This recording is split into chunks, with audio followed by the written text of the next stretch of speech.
Black Star Network is here. Hold no punches. I'm real revolutionary right now. Support this man, Black Media. He makes sure that our stories are told. Thank you for being the voice of Black America, Roland. Stay black. I love y'all. All momentum we have now, we have to keep this going. The video looks phenomenal. See, this difference between Black Star Network and Black-owned media and something like CNN. You can't be Black-owned media and be scared. It's time to be smart. Bring your eyeballs home. You dig?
Today is Tuesday, February 14, 2023. Coming up on Roland Martin Unfiltered, streaming live on the Black Star Network. A new bill in Indiana, if passed, would prevent people from actually recording law enforcement within 25 feet. We'll break down with this bill and what it means for citizens. Also, an unarmed Louisiana man was shot and killed by police officers after a neighbor made a loud music complaint. We will speak with the family's attorney about this story. Also, there have been more than 70 mass shootings in 2023 already. The latest at Michigan State University, where 8 people were shot, 3 actually have died. The gunman killed himself.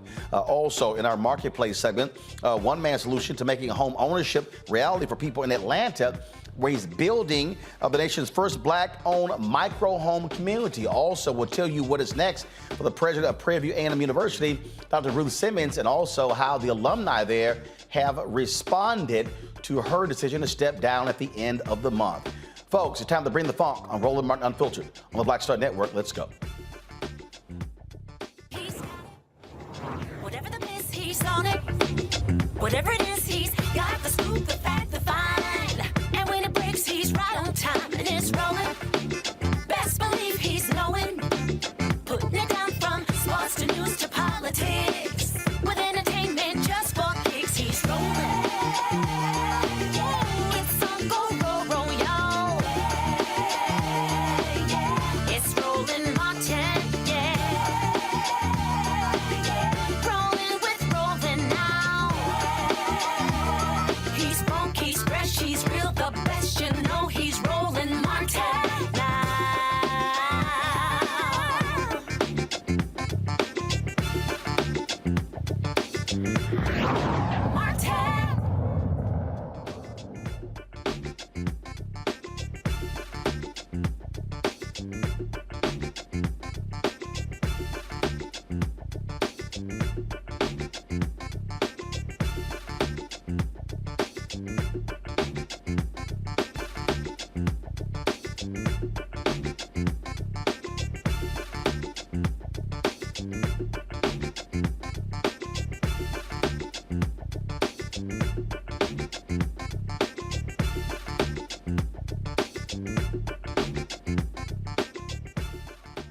All right, folks, a loud music complaint leads to the death of an unarmed black man in Louisiana. Alonzo Bagley was shot in the chest on February 3rd by Shreveport police officer Alexander Tyler after responding to an alleged domestic disturbance call. Now, the family is suing for more than $10 million for wrongful death and violating Bagley's Fourth Amendment rights.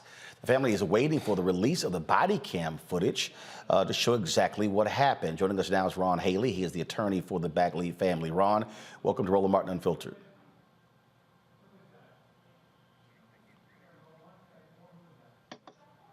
All right, folks, do we have Ron?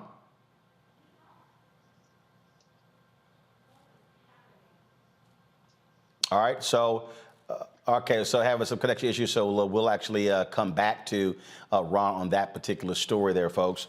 Let me also I'll start with this. We told you last week the president of Prairie View A&M University, Dr. Ruth Simmons, she actually announced that she was stepping down from her post because she felt that she was not being allowed to make all decisions as president of the university from the Texas A&M system. Well, today, Rice University announced that beginning in April, Dr. Simmons will be coming aboard as a fellow of the university. This is, give me one second, I'm going to go ahead and pull this up, folks, so you can check it out. And remember when we talked about her particular letter, she was very specific in how critical she was of this decision by the folks with the Texas A&M University system. And there was, I'm going to show that statement again, so control room, be sure to get that up, because there was something that I thought was really valuable. It was really valuable about what she did and what she set up there, because one of the things that she really called on is for the alumni to become more aggressive in demanding change of, again, the A&M University system. This here is the statement that was sent out today by Rice University announcing her decision from the office of the president. And it says, I'm pleased to announce that Ruth Simmons, the president of Prairie View University, also president emerita of both Brown University and Smith College, has agreed to join Rice University starting April 1st as the president's distinguished fellow. President Simmons will work with a variety of programs across campus and will advise the president's office on various matters. She, again, is one of the nation's leading educators, and Rice University, located there in Houston, certainly is happy to have her. Now, when we talk about, again, her leaving, the president of Prairie View A&M University, the Prairie View A&M Alumni Association, they were not happy at all with the decision that she would be leaving. They were really, frankly, upset with the A&M system. In fact, last night, they had a meeting of the Alumni Association where they actually talked about that. This was actually the statement that went out from Mark Falls, who is the president of the Alumni Association. He said, while it appears her early departure may have been triggered by a dispute regarding the scope of President Simmons' power and authority during her final months in office, this is not the issue that matters most to alumni and students. We care about the treatment of our president, as well as about whether actions taken by the Texas A&M Chancellor and Board of Regents serve the best interests of our university, faculty, and student body. One of the things that they also stated is that in the history of the Texas A&M University Board of Regents, there's never been a Prairie View A&M graduate who has sat on that board of regents. This is, again, what the statement also said. We remain hopeful that the rumors are unfounded. The Chancellor and the Board of Regents understand why these types of programs offerings are important for students enrolled in a historically black land-grant university founded on the grounds of a foreign plantation. Now, remember, the governor of Texas, Greg Abbott, he's also talked about getting rid of DEI programs. And so this is one of the things that you're seeing there as well.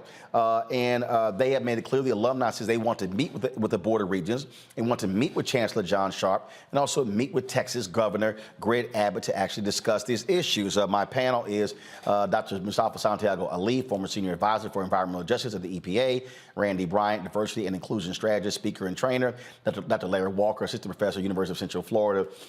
And I'm going to come back after the break and we're going to talk to them about this here. And I'm going to read for you again what was in that statement, because, again, if you read it, this was a very well-crafted letter.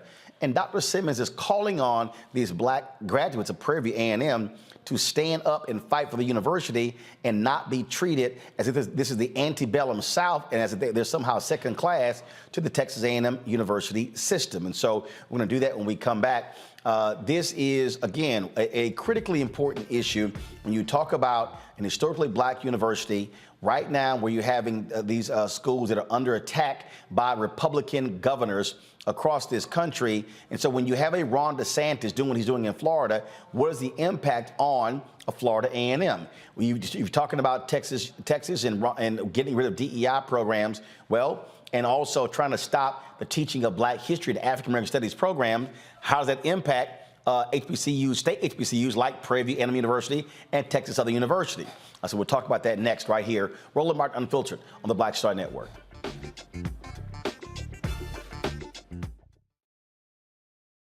Next on Get Wealthy with me, Deborah Owens, America's Wealth Coach. Listen to this. Women of color are starting 90% of the businesses in this country. That's the good news. The bad news, as a rule, we're not making nearly as much as everyone else. But joining us on the next Get Wealthy episode is Betty Hines. She's a business strategist, and she's showing women how to elevate other women. I don't like to say this openly, but we're getting better at it. Women struggle with collaborating with each other. And for that reason, one of the things that I demonstrate in the sessions that I have is that you can go further together if you collaborate. That's right here on Get Wealthy, only on Black Star Network. Next on the Black Table with me, Greg Carr.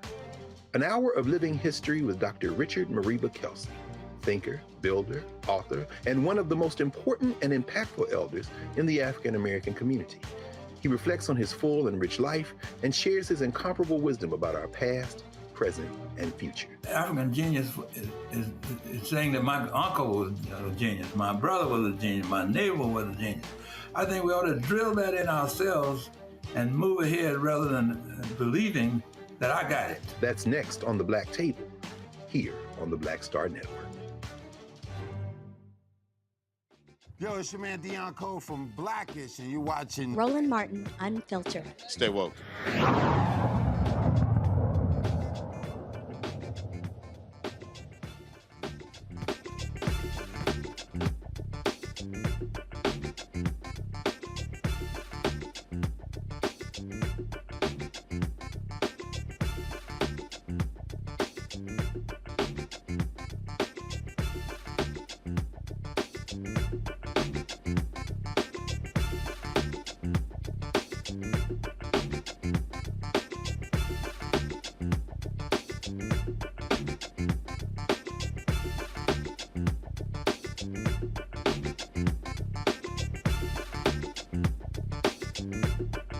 All right, folks, welcome back to Roland Martin Unfiltered. This was the resignation letter we talked about last week of Dr. Ruth Simmons at Prairie View University. Come on, folks, let's pull it up. So you see what she laid out in terms of where she said she had counted on working assiduously to ensure the success of my successor by completing in full and as ably as I can my responsibilities as president. However, I was informed recently that I could only continue as president with limited presidential authority.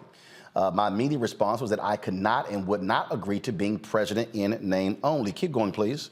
And then, of course, now again, folks, y'all still haven't corrected this graphic, folks. It was, she said, no enduring good can arise from the subservience to low standards.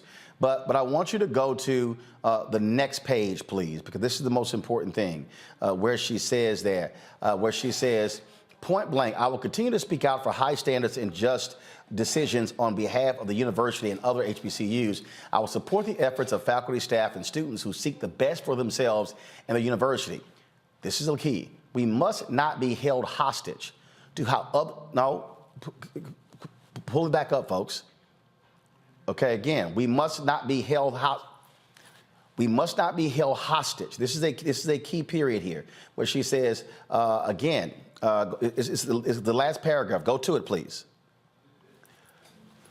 We must not be held hostage to how others choose to see us or treat us, but instead continue to chart our own path, demonstrating the pride, commitment, and integrity that defines us. Randy, I want to start with you. That is Dr. Simmons talking specifically to African Americans, saying we must be looking out for the best interests of black folks, being a part of a university system that is led largely by white folks. Right. Enrollment at HBCUs has significantly risen in the last 8 years. I mean, it's been a steady increase, but if Donald Trump did nothing else, he made people want to seek HBCUs. And the increase has not only been with Black students, it's also been with non-Black students. About 20% of people attending HBCUs now, the increase is with non-Black students. So of course, we're seeing even in Congress that they're bringing this issue up because it's an issue for others when we are now growing. And I believe what we're seeing right now is an attack on our HBCUs and those who lead them to lose any sort of power and to be taken over. I don't think that we can, go ahead. I'm sorry. Mustafa, what you see here, again, when you look at this particular letter, when you look at how she crafted the letter, Dr. Simmons is really calling on PV alumni and students to say, this is your school. And as we're now dealing with these attacks by Republicans against diversity efforts, this is really her also saying we can't allow these folks to diminish African Americans, to diminish African American studies, to diminish Black history in their quest to appeal to white conservative voters. Yeah, you know, it really is about making sure that we are owning and honoring our power in this moment, especially in relationship to our HBCUs. My dad used to have a quote. He used to say, don't tell me you love me, but show me you love me. And through that showing me that you love me in relationship to HBCUs, it is about understanding these dynamics that are going on, that if we are not fully engaged, if we take one step backwards, that folks will continue to erode our institutions, the leadership at our institutions. And we see it, it's very reminiscent of an apartheid-esque sort of set of actions that are going on across the country, whether they're in Florida and Texas or a couple of other states, where they continue to try and weaken our education and take power away from folks. So this is a moment for us to own our own and to make sure that we are supporting, but we are also pushing back against these injustices that these governments are moving forward on. And what this also is, Randy, this is a call to arms, if you will.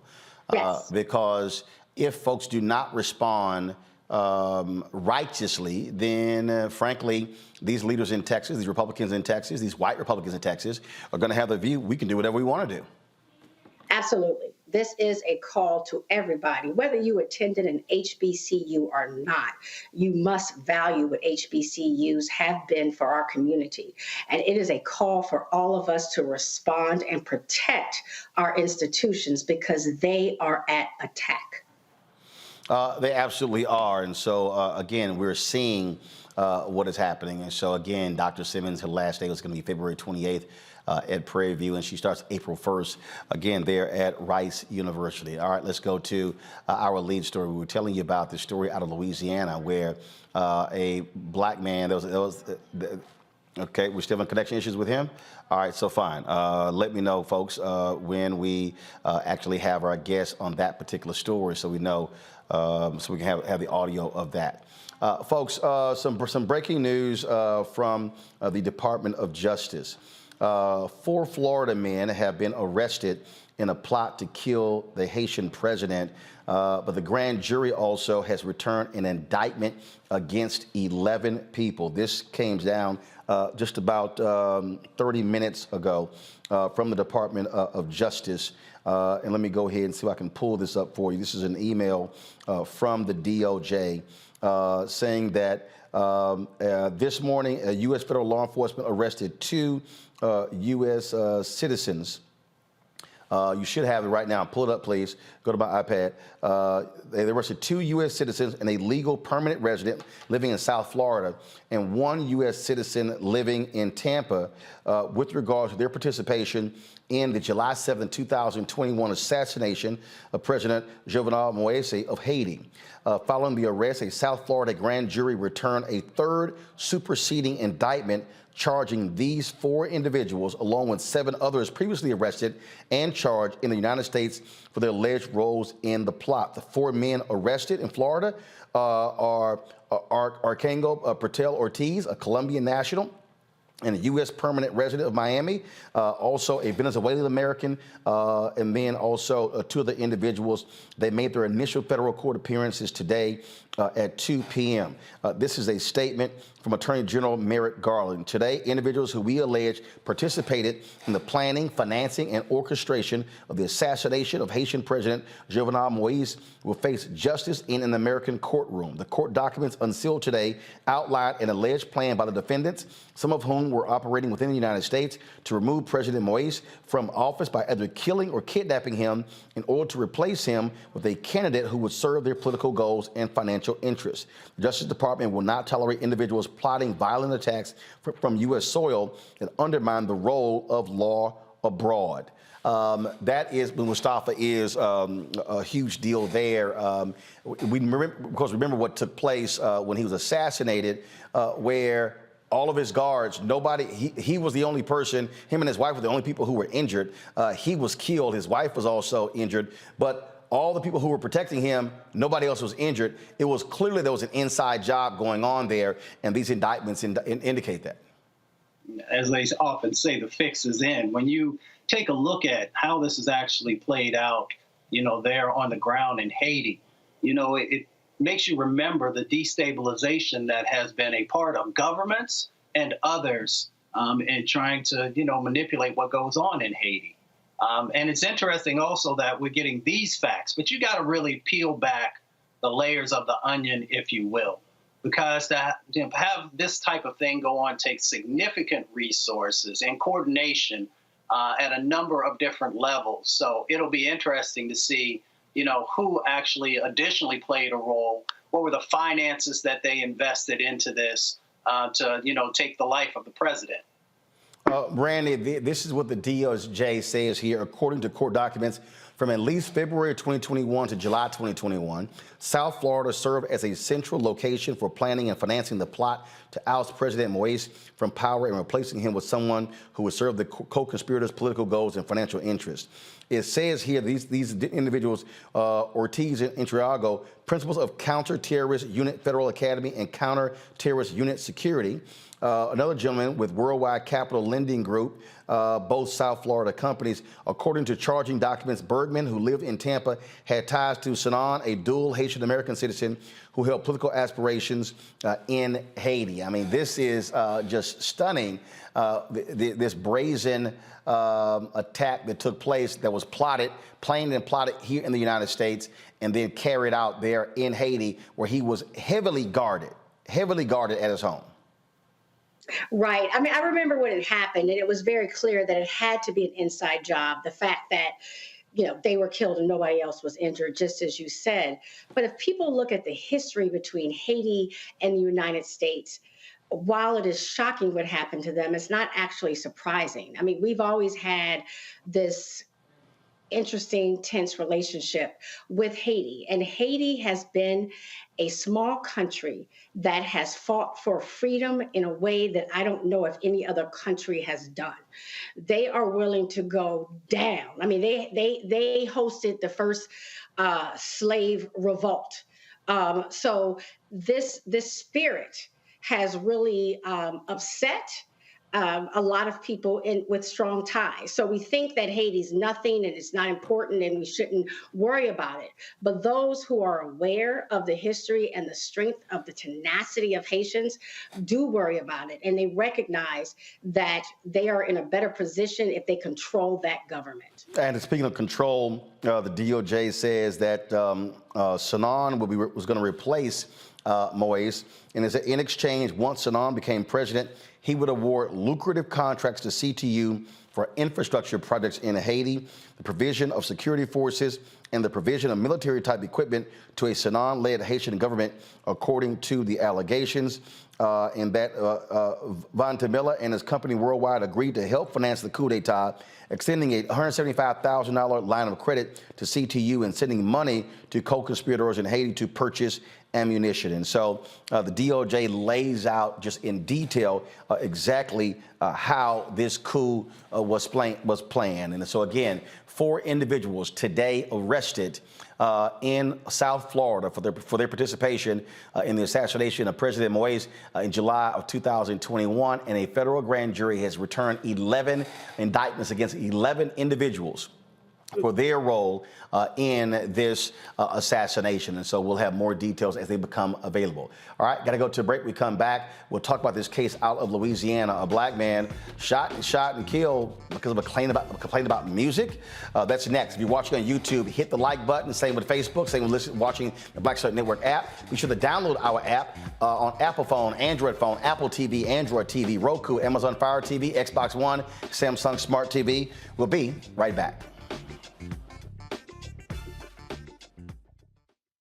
When you talk about blackness and what happens in black culture, we're about covering these things that matter to us, speaking to our issues and concerns. This is a genuine people-powered movement. There's a lot of stuff that we're not getting. You get it, and you spread the word. We wish to plead our own cause to Too long have others spoken for us. We cannot tell our own story if we can't pay for it. This is about covering us. Invest in black-owned media. Your dollars matter.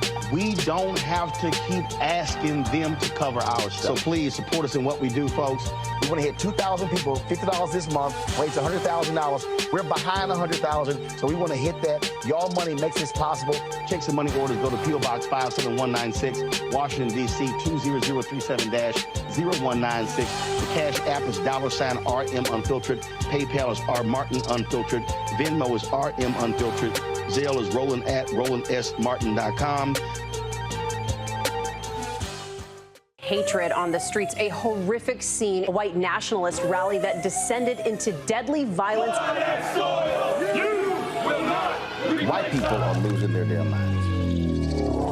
As an angry pro-Trump mob storms the U.S. Capitol, we've seen shooting. We're about to see the rise of what I call white minority resistance. We have seen white folks in this country who simply cannot tolerate black folks voting. I think what we're seeing is the inevitable result of violent denial. This is part of American history. Every time that people of color have made progress, whether real or symbolic, there has been what Carol Anderson at Emory University calls white rage as a backlash. This is the rise of the Proud Boys and the Boogaloo Boys. America, there's going to be more of this. Here's all the Proud Boys, guys. This country is getting increasingly racist in its behaviors and its attitudes because of the fear of white people. The fear that they're taking our jobs, they're taking our resources, they're taking our women. This is white fear.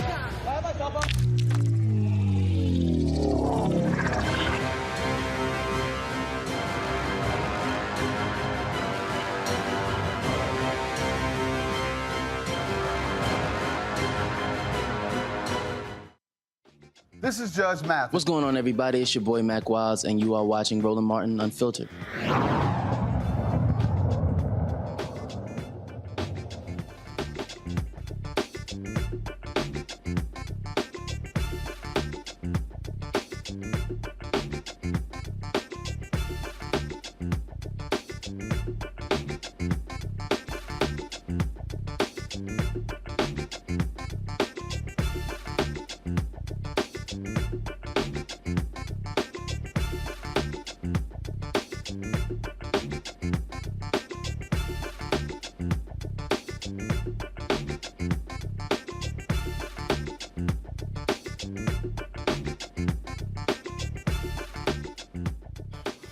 Top of the show, we're telling you about the story out of Louisiana. Alonzo Bagley shot and killed by police officers after a call was made about a disturbance based upon loud music. Ron Haley is the family attorney. They're suing now for $10 million. Ron, glad to have you here on Roland Martin Unfiltered. So explain the circumstance. Alonzo, at his home, was it an apartment? Was it a house? And then a call is made complaining about loud music? Hey, thank you for having me again, Roland. Yes, that's what happened. There was a domestic complaint for noise. It's a very small apartment complex in Shreveport, Louisiana. Officer Alexander Tyler was one of the responding officers from the Shreveport Police Department. Once Officer Tyler arrived, he tried to gain entrance into the apartment complex. Mr. Bagley's wife allowed him to come in. Mr. Bagley did not want him to come in. There was a short verbal encounter between Mr. Bagley and Officer Tyler. At that point, my client turned around, went to the bedroom. From that standpoint, he jumped from the second floor of his bedroom and went hid under the stairwell in a nearby apartment building. Both officers gave pursuit, and my client went to give himself up. My client stepped from under the stairwell, both hands in the air, and Officer Tyler shot him one time in the chest, center mass. Body cam footage has not been released. It's not been released. We anticipate that release hopefully this week. When you say your client, he had his hands up, is that based upon witness testimony? That's based upon witness testimony and information we've gathered from those who've seen the body cam footage. And so has the department offered any explanation? Is his officer, is he on administrative leave? Is he still working the streets? He's on administrative leave at this point in time. The Louisiana State Police has now taken over the investigation, And I know that probably gives the ire to a lot of people out there, given the problems Louisiana has had with the Louisiana State Police. However, Colonel Davis, who is now the superintendent of the state police, said that this is a new ballgame, that things will be handled differently. And so we have to take him at his word. This is an opportunity to show that things are now different within state police. This could be the first right step in many steps that need to be had to create trust between Black and brown people, really all citizens of the state of Louisiana and the Louisiana State Police. Has the police department released a police report? Did this officer say that your client was brandishing a weapon? What was the rationale given for firing a fatal shot to his chest? They have not released a police report, but what I can say, Roland, is that in the Louisiana State Police press conference, they were very emphatic in saying that Mr. Bagley was unarmed. Wow. Yeah, I mean, that body cam footage. Now, how many officers were on the scene? So how many different body cam footage is there? Was it only this particular officer, the one who fired the shot, or were there other officers who also were nearby? There are 2 officers on the scene. Wow. So again, officer comes to his apartment.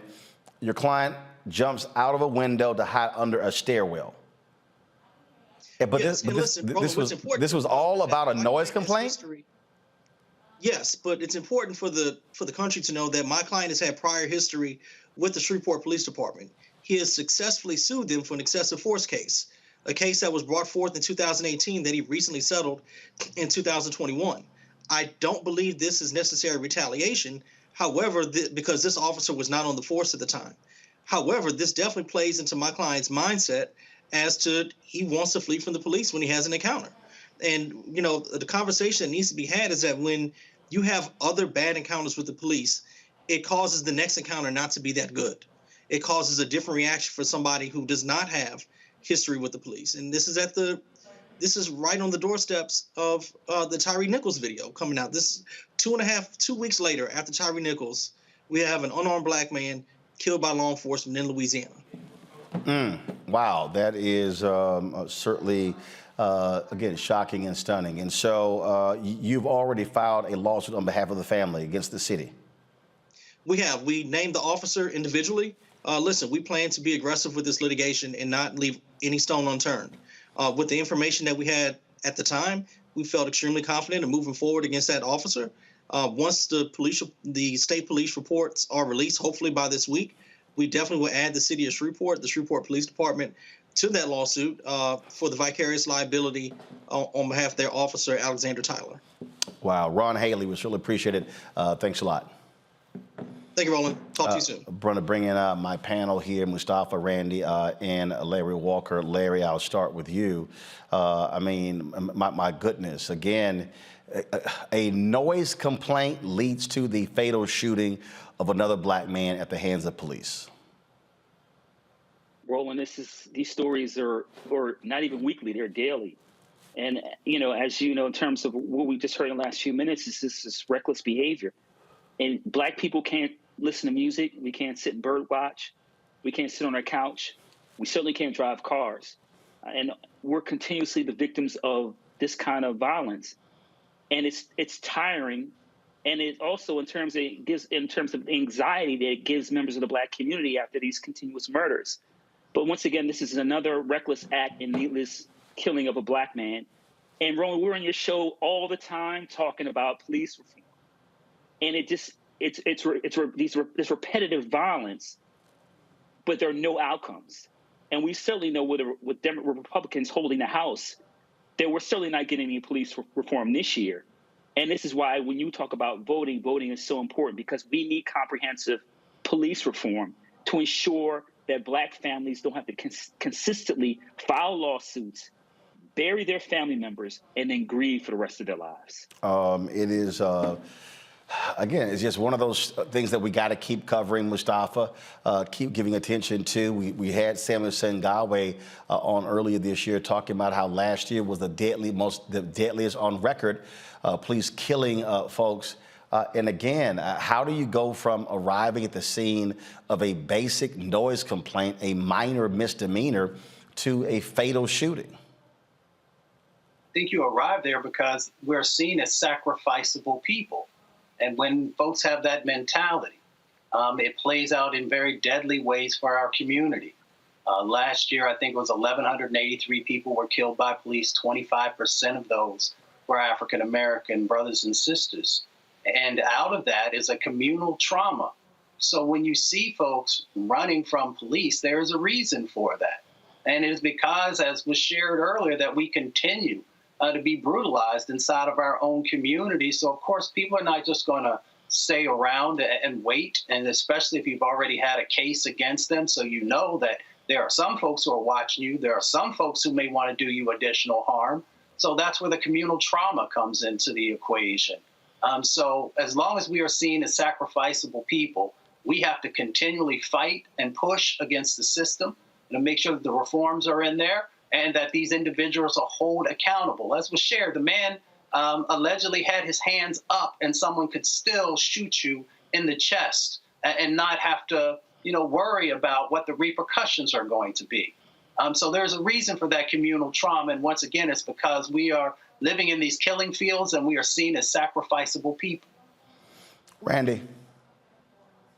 What's upsetting are a couple of things, and this is why there is no change. One, there is no empathy. I know that we're going to see a lot of comments of people saying, why did he run? Why did he run? That question is always asked. And it's as if people, the cognitive dissonance, the decision to not try to understand Black people's plight in this country, where we see police as a threat and not as a help. That's what needs to be understood. So just because someone runs does not mean that they are dangerous. And certainly in no occasion does that mean that they should be murdered, because that's what it is. Secondly, I'm really annoyed with the police policing themselves. Unfortunately, but very, I believe, rightfully, I don't trust the Shreveport police to come back with a report that reflects that they have really looked at the case fairly. And that's the problem, that the police keeps getting to police themselves. And if also, just lastly, if you look at, I love going to the website Police Scorecard, and they look at how police have performed over the years. And you will see what's really interesting is that Shreveport, a lot of the characteristics they look at to review these police departments, they have NA, because they're not reporting how many people have complaints against the police department for falsely being arrested. But you will see that their record for how they treat people that they think are suspected of committing a crime is not stellar. And it does not matter if the crime is violent or not. So the whole department, it seems to me, needs to be reviewed, not just from this horrific incident, but all the way through and held accountable. All right, hold tight 1 second. We'll be back on Roland Martin Unfiltered right here on the Black Star Network. Be sure to support us in what we do by joining our Brina Funk fan club. Your dollars make it possible for us to travel around this country, covering the stories that matter. Checks and money orders. Go to P.O. Box 57196, Washington, D.C. 20037-0196. Cash App, $RM Unfiltered. PayPal is R Martin Unfiltered. Venmo is RM Unfiltered. Zelle, Roland at RolandSMartin.com. Roland at RolandMartinUnfiltered.com. We'll be right back. Black Star Network is here. Oh, no punch! I'm real revolutionary right now. Thank you for being the voice of Black America. All momentum we have now, we have to keep this going. The video looks phenomenal. See, there's a difference between Black Star Network and Black-owned media and something like CNN. You can't be Black-owned media and be scared. It's time to be smart. Bring your eyeballs home. You dig? Most people think that these television shows that tell stories about who we are as Black men, and then they paint these monolithic portraits of us. They think that they're being painted by white people. And I gotta tell you, there are a whole bunch of Black folk that are the creators, the head writers, the directors of all of these shows, and that are still painting us as monoliths. The people don't really want to have this conversation. No, they don't.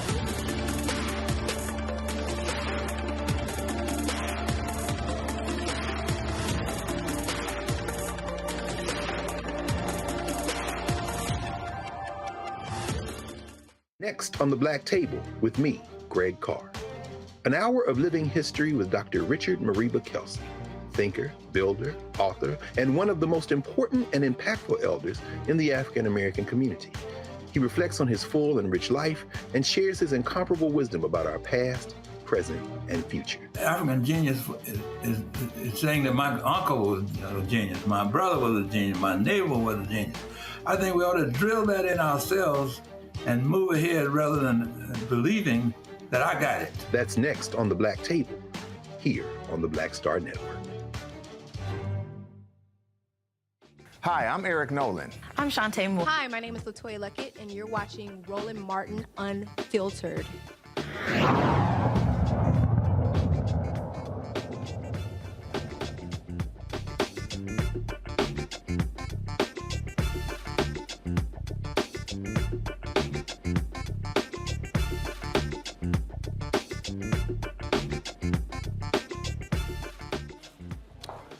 All right, folks, we told you how the state legislatures across the country are trying to keep citizens from recording police interactions with residents in Indiana. The state representative, Wendy McNamara, has authored a bill that would make it a crime for a person to come within 25 feet of a police officer performing duties if the person is told by the officer to stop and move away. They can be charged with a Class C misdemeanor. Now, over the past several years, these videos have certainly played a huge role in convicting cops. McNamara believes the bill would prevent chaos at crime scenes and protect officers. Quote, if there's something that we can do to prevent that escalation, preventing the officer from being touched by someone who's not even involved in the situation, I hope this bill is the one to do it. Indiana already has laws preventing civilians from interfering with law enforcement, and the ACLU believes this bill is not a solution to lowering crime and will stop police accountability. Last week it passed unanimously out of the House Courts and Criminals Code Committee. Now it's going to be for a vote in the full House. The thing here, Mustafa, is we recognize what's going on. It's not like you have a rash of incidents where people are interfering with cops. In fact, in nearly all cases, they don't.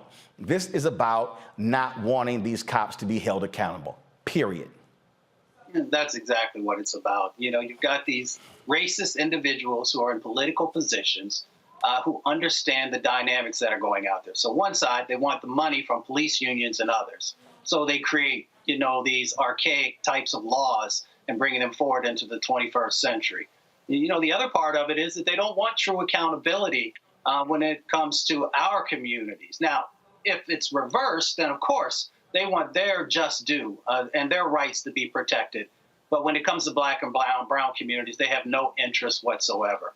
Hopefully there will be a huge outcry against these types of things to hold people accountable and to get better people running for office to replace these individuals who have no right holding these public offices. Well, bottom line is I doubt that's the case. Unfortunately, Larry, we see these things happening over and over and over again where these Republicans, these legislators, they'll do whatever to protect cops and not citizens. We need to call this what this is. These are anti-black policies. And obviously, this is not new. This has been happening for generations. Another thing I want to highlight, we talk about elections on your show a lot, Roland. And so what's really important here is to remember the importance of state and local elections. And this is an example of that. So we need to make sure that this representative gets voted out the next time she's up for a re-election. And this is, once again, an example of folks not seeing black people and the challenges, particularly when it comes to our interactions with law enforcement. They don't see our humanity. And so when you understand that, you understand you can't have a conversation, negotiate with these people. You have to hold them responsible by voting them out. It is not enough to shame them and, supporting this, sponsoring this legislation. We need to get rid of these folks. These anti-black policies, particularly since the Trump administration, have accelerated. And we're kind of in the back of a period of where it's like the new Jim Crow. So we need to make sure, once again, we hold these folks responsible, understand their anti-black policies, and make these legislators understand that we won't allow these kind of bills to pass. Randy, it boils down to they hate accountability.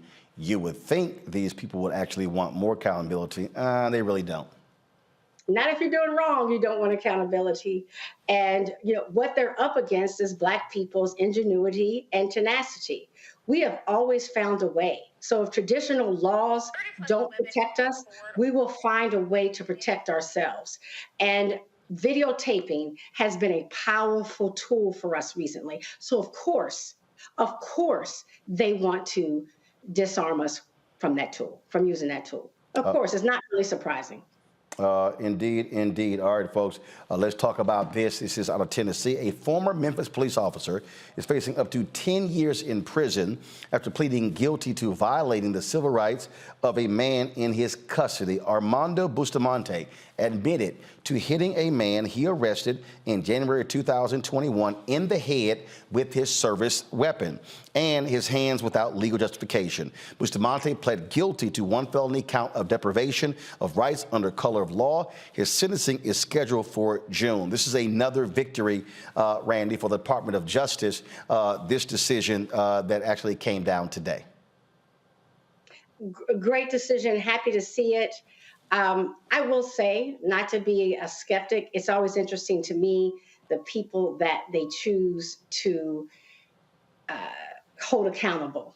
Let me just say, the people that if they have to make an example and say, yes, we do hold our police force accountable, the people that they choose to do so is very interesting to me. I just think we should pay attention to that. Well, look, but the reality is this here, Larry, the Department of Justice under Kristen Clark, I mean, they've sent a lot of white corrections officers and wardens to prison as well. They are going after cops, and we have seen them get convictions. Black cops, white cops, Latino cops. And so we finally have a real civil rights division under the Department of Justice led by Kristen Clark.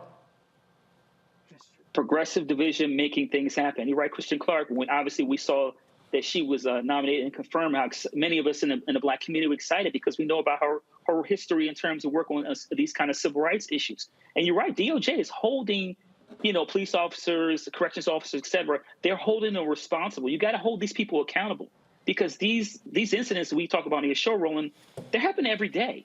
And they've happened for generations in the Black community. And it's good to see them take the necessary steps to ensure that American public know that the DOJ has the back of the Black community and won't allow these incidents to continue to happen.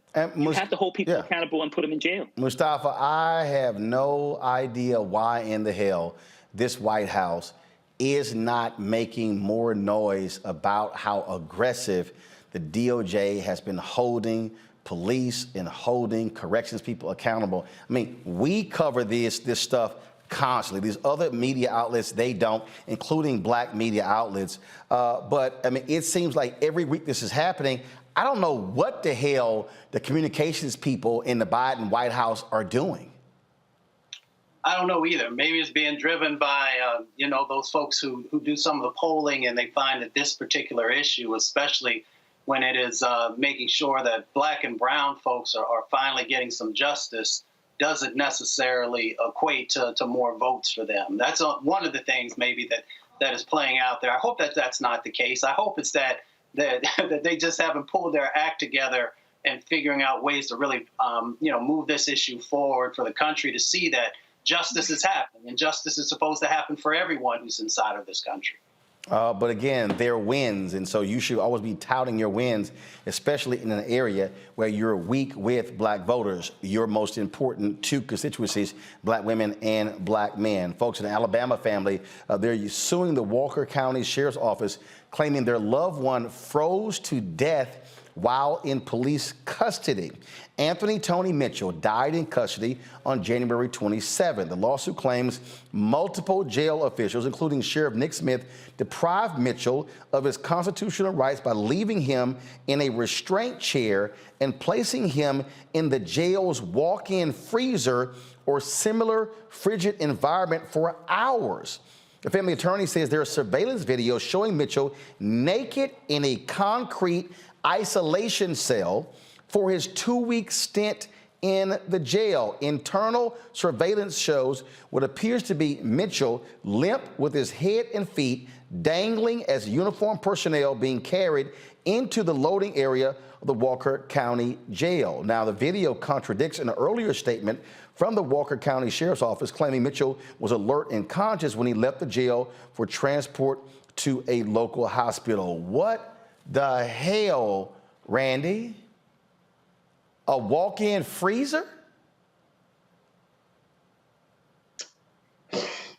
I don't know what to say when you see people act as if they have no respect for humanity. And it's something I talk about all the time when I'm talking about DEI. When you act a certain way towards one group, I promise you it bleeds. I promise you it bleeds. And that's why it matters to everyone the way that one group is being treated. Because this is not new. I mean, we hear people dying in jails and prisons all of the time from poor care because they're not even seen as humans by some people. So it's heartbreaking, but it's not something that is new. I mean, talk about absolutely barbaric. Mustafa, a walk-in freezer. That's where you place folks. I hope every single person involved here is indicted and convicted and sent to prison themselves. You know, power corrupts. You have these sheriffs in certain areas across our country that have huge amounts of power. And with that power becomes the ability to tell the truth or to lie. And we've talked about on this show before, you know, the huge amount of police officers who give, these statements that are not truthful. And some instances are just straight out lies and things that have been changed. So when you follow this case, I actually talked to one of my uncles who's in law enforcement. And he reminded me that, you know, there are a number of law enforcement agencies across our country that need complete reform, that need to make sure that you're getting rid of these individuals who continue to do these barbaric and brutality types of sets of actions across our country. So we've got to make some really tough decisions about making sure that we are truly changing, how enforcement operates, where they are, what the accountability is, and what the oversight is. And if we're not willing to do that, as was shared earlier, this brutality will happen in all kinds of communities, working class white communities, lower wealth communities, along with black and brown and indigenous communities. And this is why you've got to have real prosecution. Unfortunately, Larry, too many district attorneys and attorney generals don't want to do it in their cities and the states, so therefore it's left up to the feds. Yeah, and this is, you use the right term in terms of barbaric. The other thing to keep in mind is you can't reform this. Anyone involved in this murder, those individuals should be prosecuted and sent to jail. And you talked about this relationship between the district attorneys and police officers, the cozy relationship. You have to have checks and balances, because if you let this go, something like this will happen again.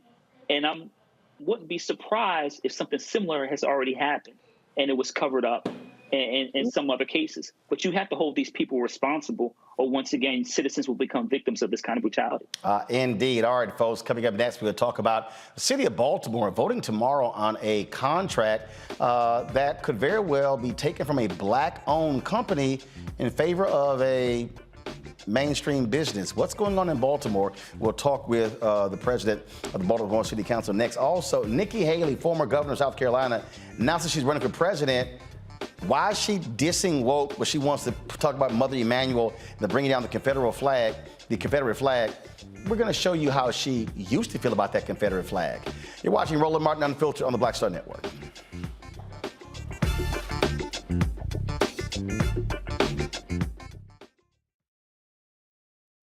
Next on Get Wealthy with me, Deborah Owens, America's Wealth Coach.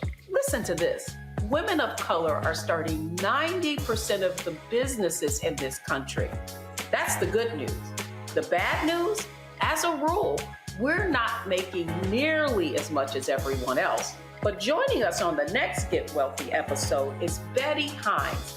She's a business strategist, and she's showing women how to elevate other women. I don't like to say this openly, but we're getting better at it. Women struggle with collaborating with each other. And for that reason, one of the things that I demonstrate in the sessions that I have is that you can go further together if you collaborate. That's right here on Get Wealthy, only on Black Star Network. On a next, A Balanced Life with me, Dr. Jackie, a relationship that we have to have. We're often afraid of it and don't like to talk about it. That's right, we're talking about our relationship with money. And here's the thing, our relationship with money oftentimes determines whether we have it or not. The truth is you cannot change what you will not acknowledge. Balancing your relationship with your pocketbook. That's next on A Balanced Life with me, Dr. Jackie, here at Black Star Network.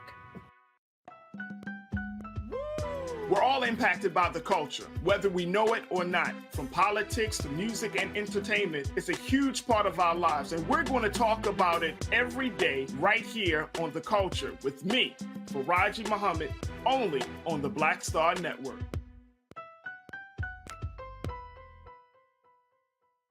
Hi, I'm Gavin Houston. Hi, I'm Carl Payne. Hey, what's up, y'all? It's your boy Jacob Lattimore, and you're now watching Roland Martin right now.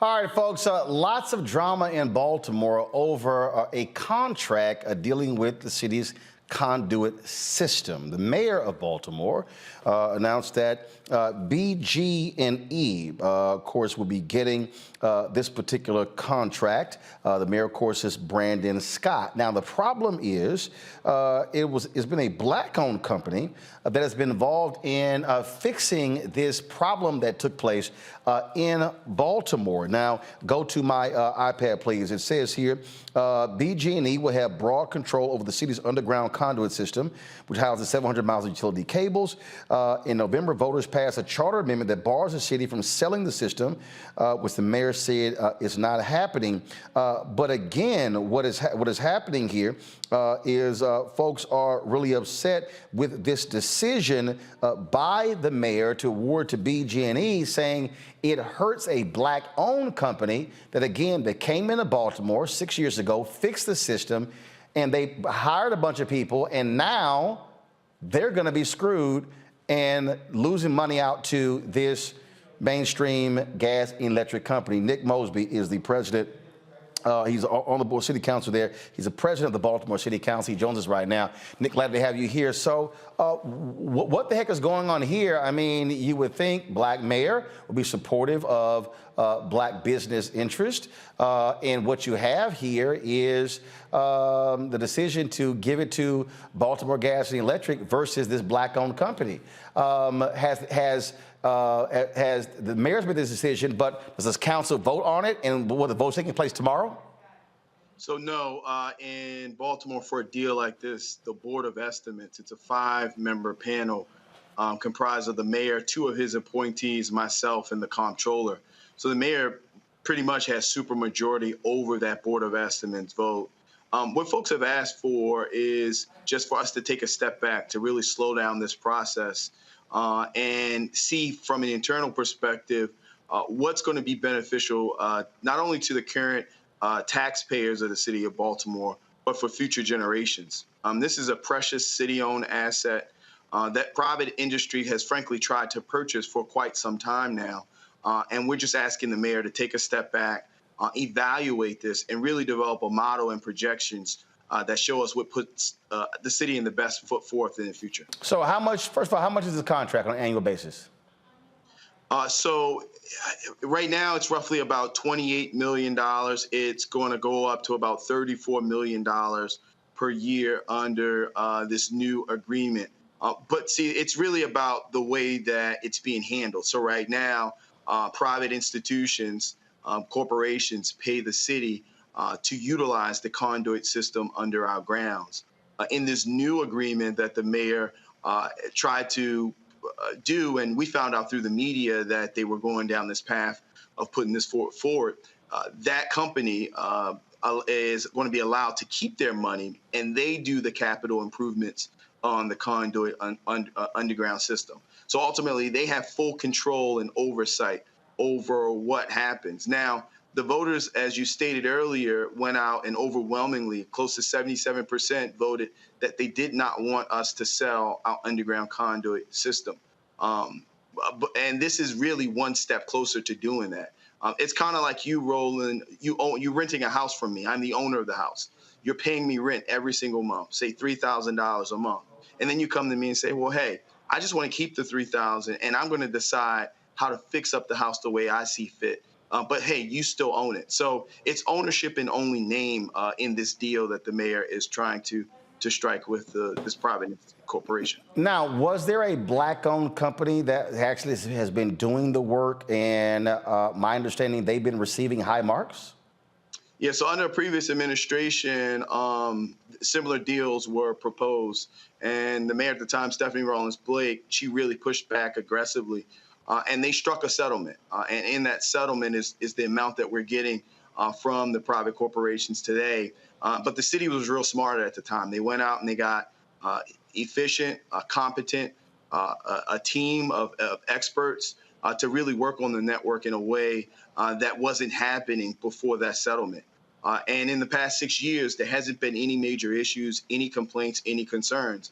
And that's part of the reason of why folks are trying to figure out what is the current rush? Like, what's the motivation to do this in the dark? And then once it comes to light, to just try to get it approved as quickly as possible without us really vetting this and ensuring that we're just not selling off. I mean, one thing where everyone knows when they fly into Baltimore, they fly into Baltimore, Washington International Thurgood Marshall Airport. There was a time where Baltimore City owned that airport. And when you look at some of our systemic issues that have plagued our city for far too long today, the disproportionate amount of disinvestment in certain communities, particularly black communities, we understand and know that if we still own that airport, the revenue stream that would present to us providing city services and staying on top of some of the deferred maintenance throughout our city. So this is why this decision right now is so important. Not for me, not even for my children, but potentially for my children's children. Okay, I've covered City Hall, I've covered county government, and so here's what I'm trying to understand.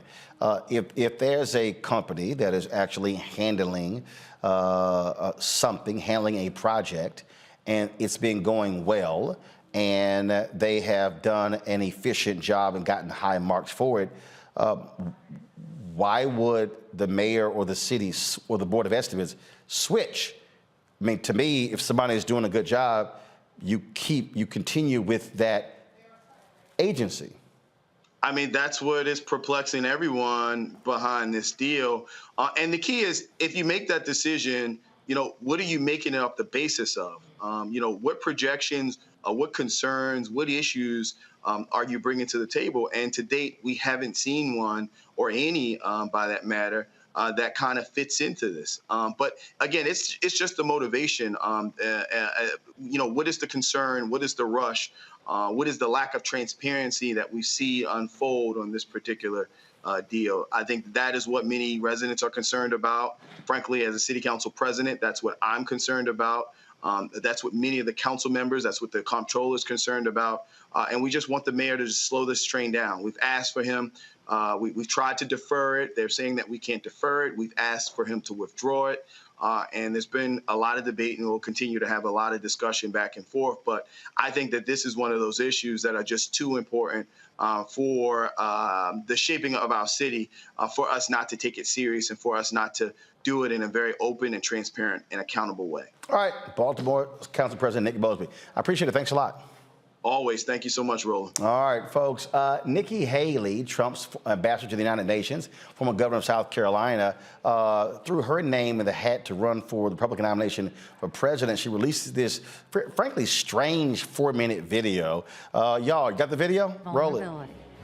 The socialist left sees an opportunity to rewrite history.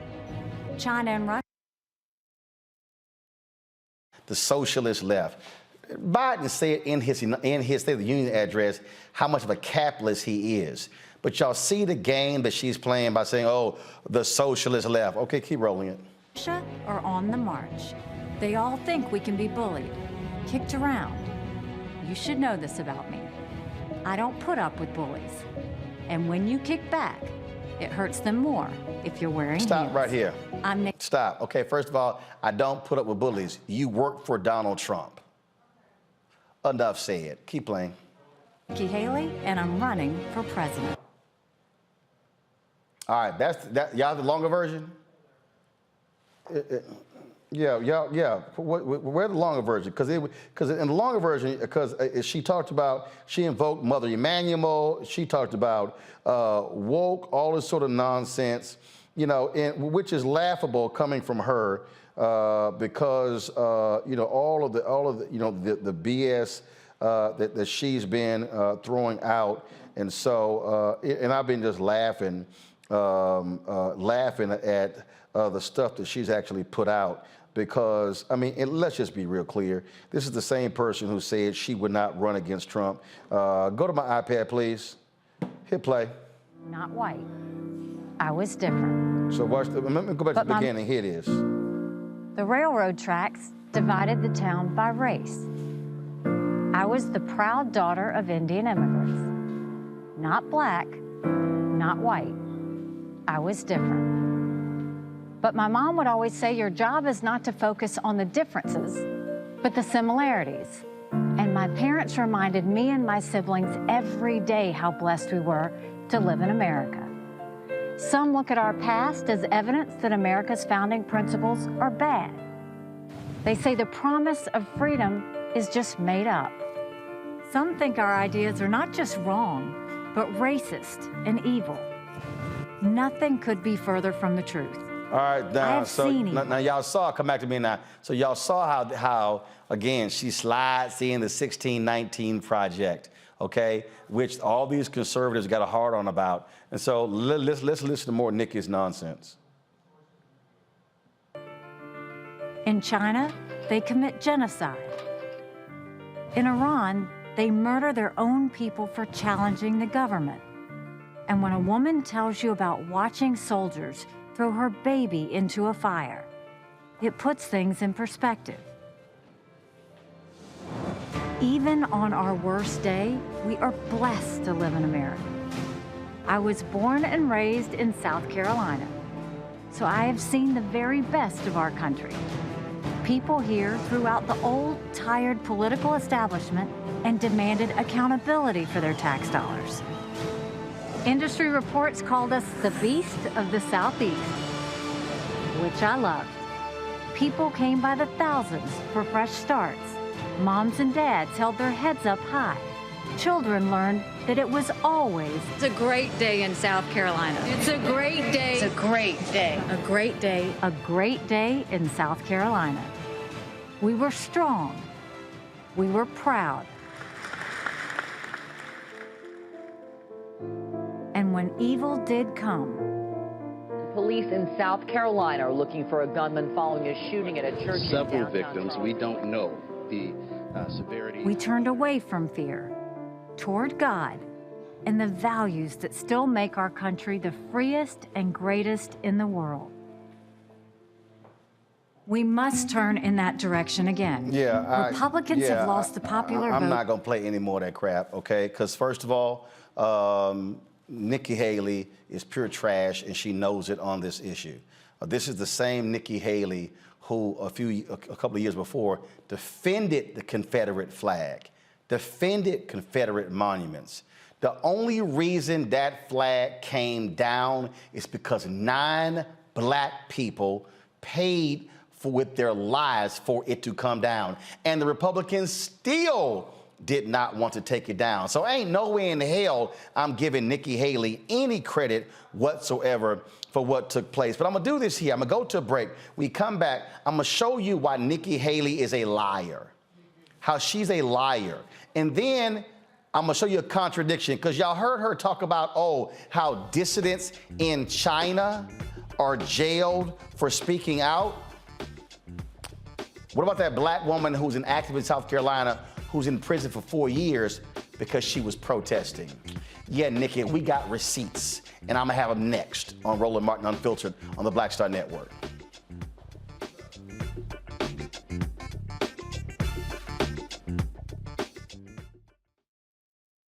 Pull up a chair, take your seat. The Black Table with me, Dr. Greg Carr, here on the Black Star Network. Every week, we'll take a deeper dive into the world we're living in. Join the conversation only on the Black Star Network. Hatred on the streets, a horrific scene, a white nationalist rally that descended into deadly violence. White people are losing their damn minds. As an angry pro-Trump mob storms the U.S. Capitol, we've seen shooting. We're about to see the rise of what I call white minority resistance. We have seen white folks in this country who simply cannot tolerate black folks voting. I think what we're seeing is the inevitable result of violent denial. This is part of American history. Every time that people of color have made progress, whether real or symbolic, there has been what Carol Anderson at Emory University calls white rage as a backlash. This is the rise of the Proud Boys and the Boogaloo Boys. America, there's going to be more of this. Here's all the Proud Boys, guys. This country is getting increasingly racist in its behaviors and its attitudes because of the fear of white people. The fear that they're taking our jobs, they're taking our resources, they're taking our women. This is white fear.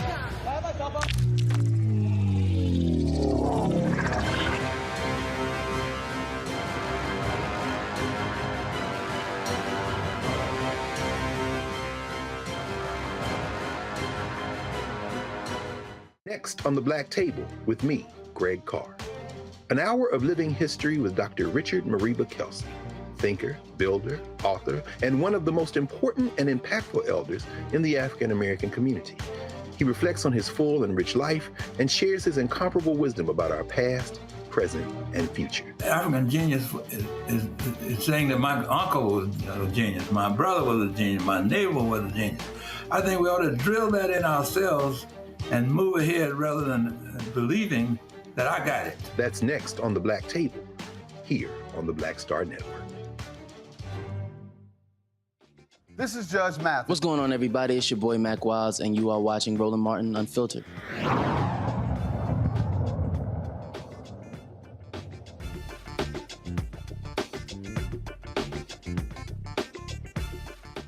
All right, folks, welcome back. So, play again. So, I just want y'all to understand what Nikki Haley is doing right here.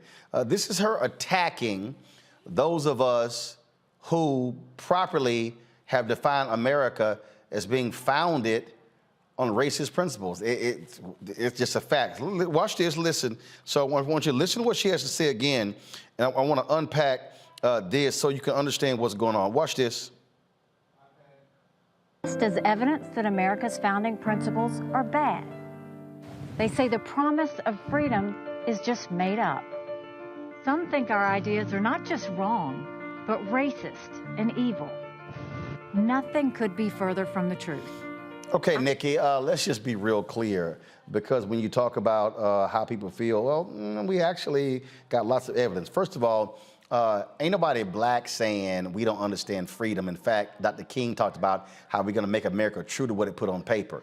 Black folks understand we have been in a constant quest for freedom in this country somehow.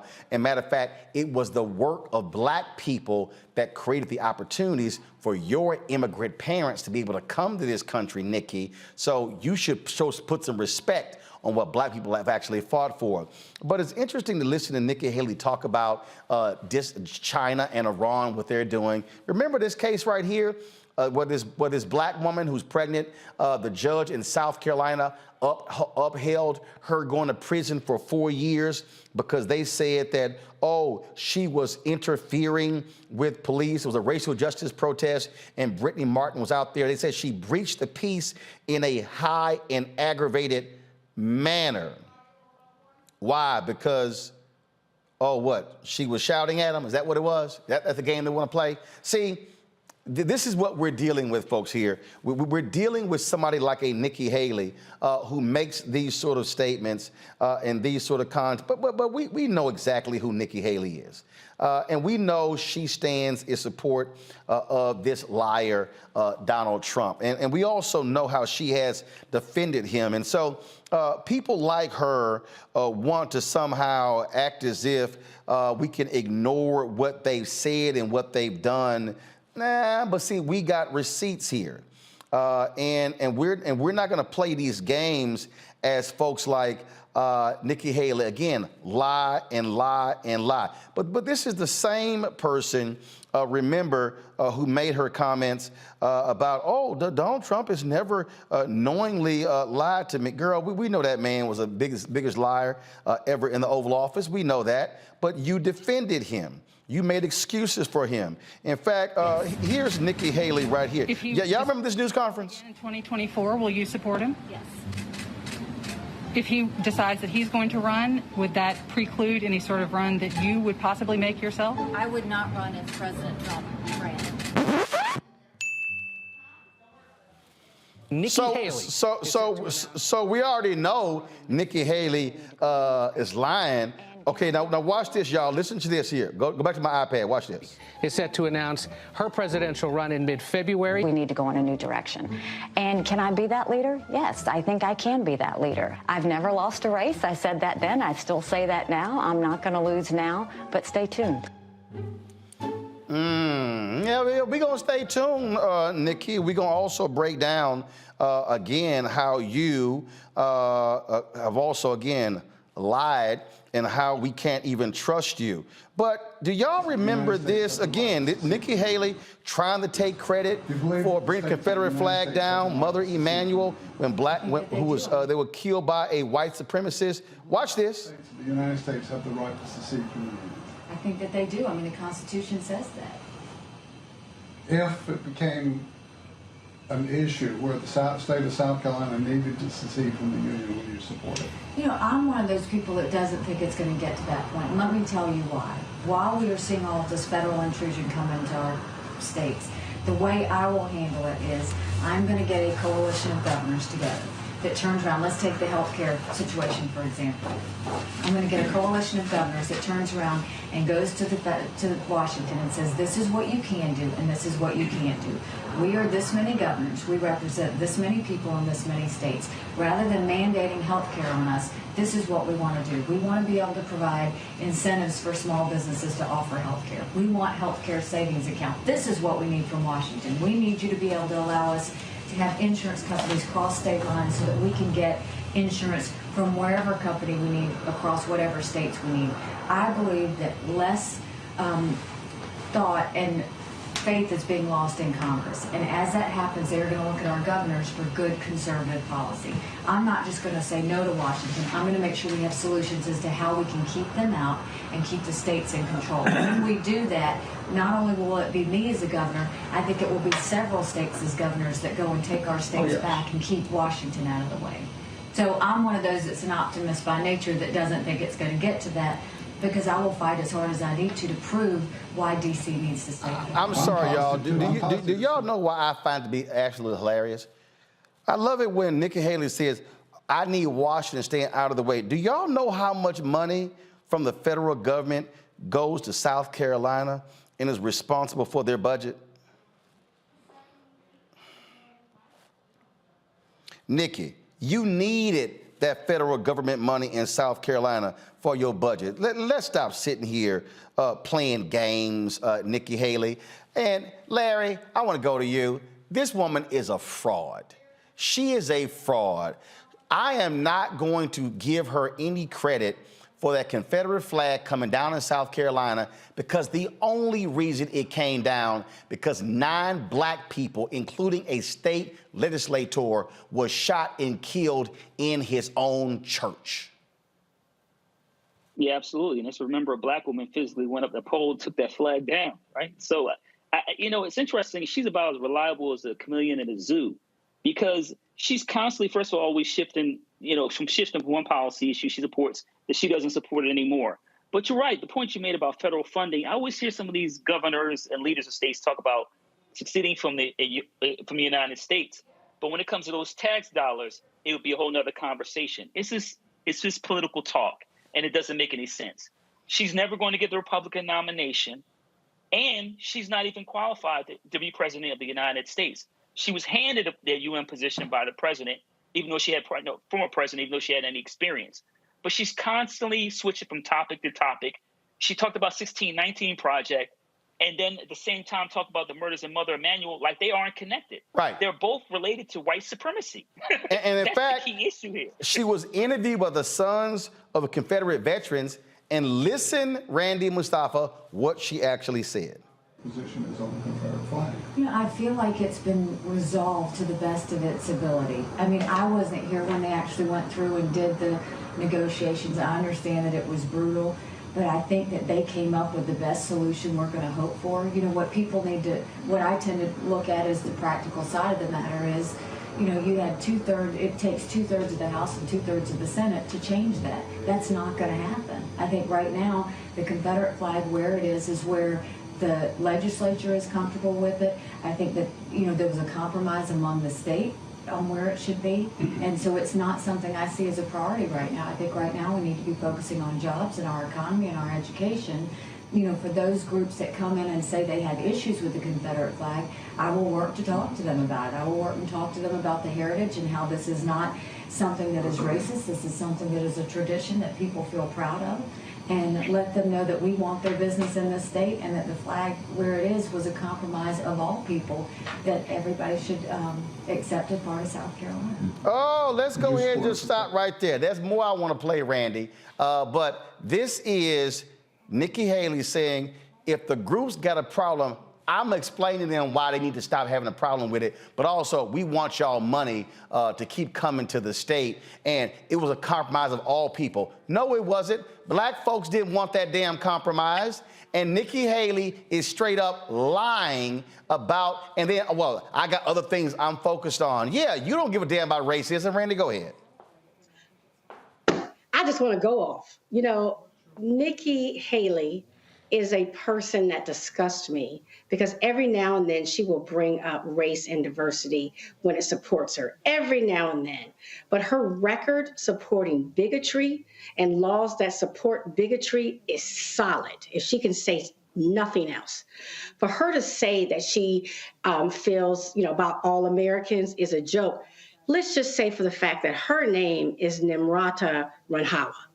Okay, she has completely wiped out her heritage and only brings it up very slightly when it's convenient.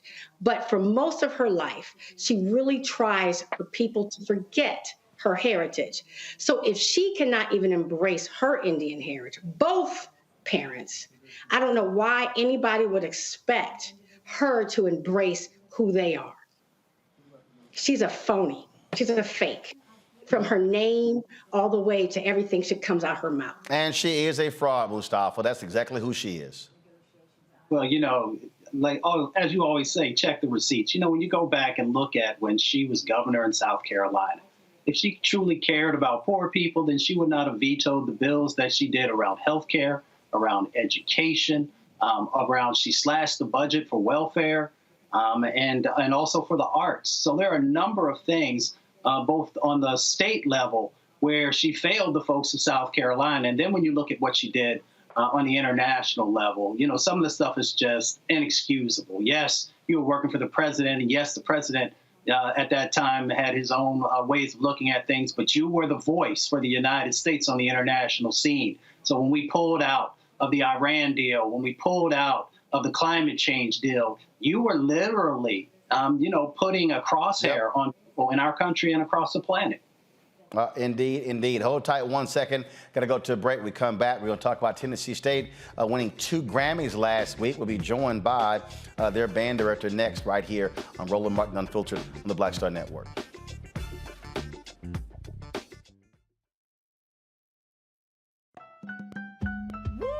We're all impacted by the culture, whether we know it or not. From politics to music and entertainment, it's a huge part of our lives, and we're going to talk about it every day right here on The Culture with me, Faraji Muhammad, only on the Black Star Network. Next on Get Wealthy with me, Deborah Owens, America's Wealth Coach, listen to this. Women of color are starting 90% of the businesses in this country. That's the good news. The bad news, as a rule, we're not making nearly as much as everyone else. But joining us on the next Get Wealthy episode is Betty Hines. She's a business strategist, and she's showing women how to elevate other women. I don't like to say this openly, but we're getting better at it. Women struggle with collaborating with each other. And for that reason, one of the things that I demonstrate in the sessions that I have is that you can go further together if you collaborate. That's right here on Get Wealthy, only on Black Star Network. I'm Deborah Owens, America's Wealth Coach, and my new show, Get Wealthy, focuses on the things that your financial advisor and bank isn't telling you, but you absolutely need to know. So watch Get Wealthy on the Black Star Network.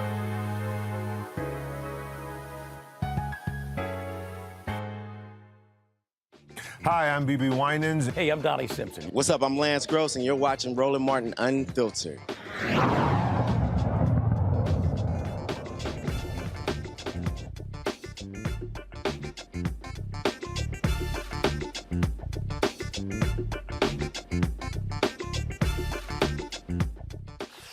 All right, folks, the folks at Tennessee State are still feeling good, becoming the first collegiate band to ever win a Grammy. In fact, they won 2. They're aristocrat of bands. The aristocrat of bands, of course, won 2 Grammys last week, the 65th annual Grammys.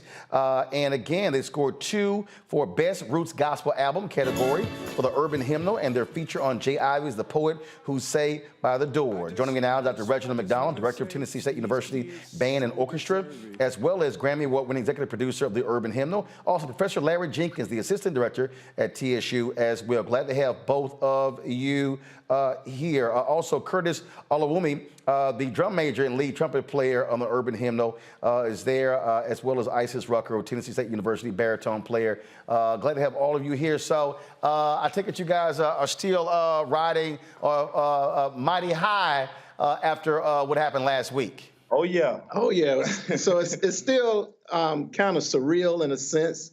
I don't think it's really set in. The accomplishment quite yet, because we still have some other things that we're striving to accomplish. And so we just kind of hit the ground running this week and started working on other things. But, it's one of those things that, words couldn't even properly convey how we feel. But we are excited. We are happy, but it's still surreal. So how did y'all get involved in the project? So getting involved in the project really started with an artist in residency program with a good friend of mine now, Sir the Baptist, and that turned into us, creating an album or coming up with the idea to create an album as a result of the program.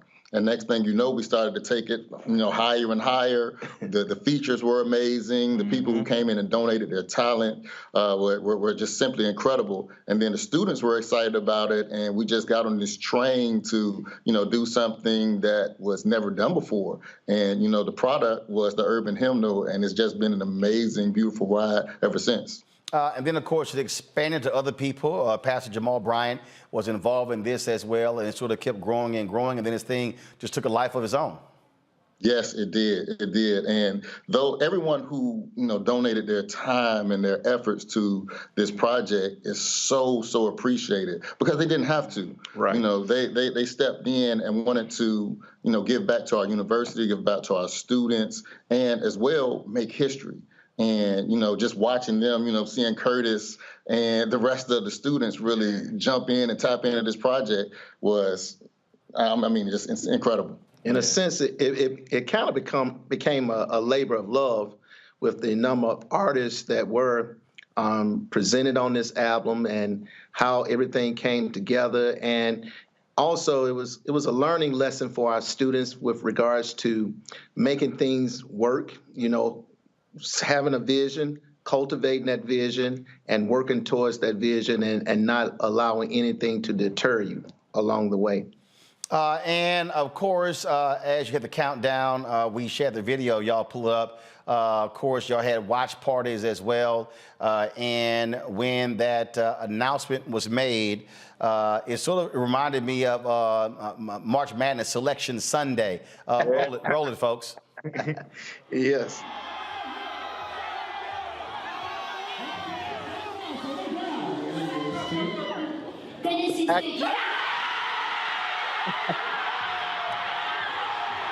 So like I said, it was sort of like March Madness when a team gets picked to make the tournament and how they responded. So it looked like the whole student body, everybody on campus was in there. It looked like that, yeah. It's pretty cool. So we was actually in California when that particular watch party was going on. Curtis was with us. Of course, you saw Professor Jenkins on stage, and I was out there. And so we was looking at the students. We were streaming the students, and we was watching everything that was going on with the Grammys, and just kind of had both things going on at the same time. Was just breathtaking. Yeah. And I take it all of you, your phones were blowing up with text messages and all kind of other stuff, right? And like my mom had called me and was like, "God, oh my God." Mind you, I'm like still catching up on the program because I'm trying to get dressed, trying to check in the hotel, trying to get settled in the room. So I'm like, what is going on? Then I get a beat on the door, probably green. Oh, we won. So just to see all the reactions, man, it just felt so like monumental, man. That's been a word. That's been my word for this whole process, monumental. So yeah, definitely a great feeling, great feeling. Well, and obviously that was the case for the first one, and then the second one.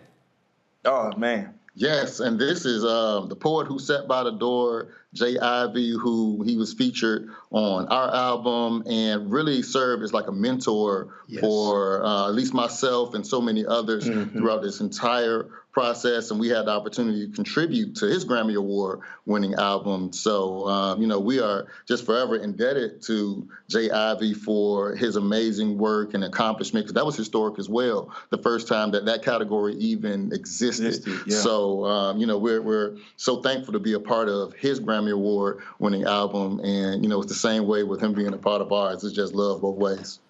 Questions from my panel. I'll first start with you, Larry. Yeah, so gentlemen, congratulations. I can't ask you a question without saying that my son Jacob is a sophomore at TSU. Yeah, all right. Engineering major.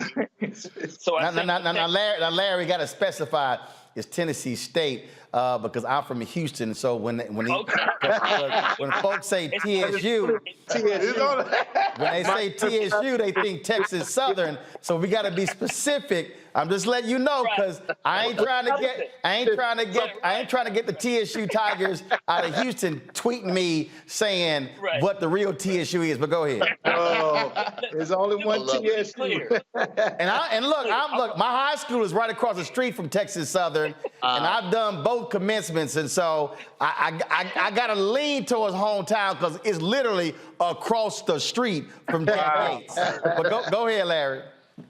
Let me be clear. I'm an HBCU alum, so I know how this works. Tennessee State University in Nashville, Tennessee. So my son is a sophomore mechanical engineering major.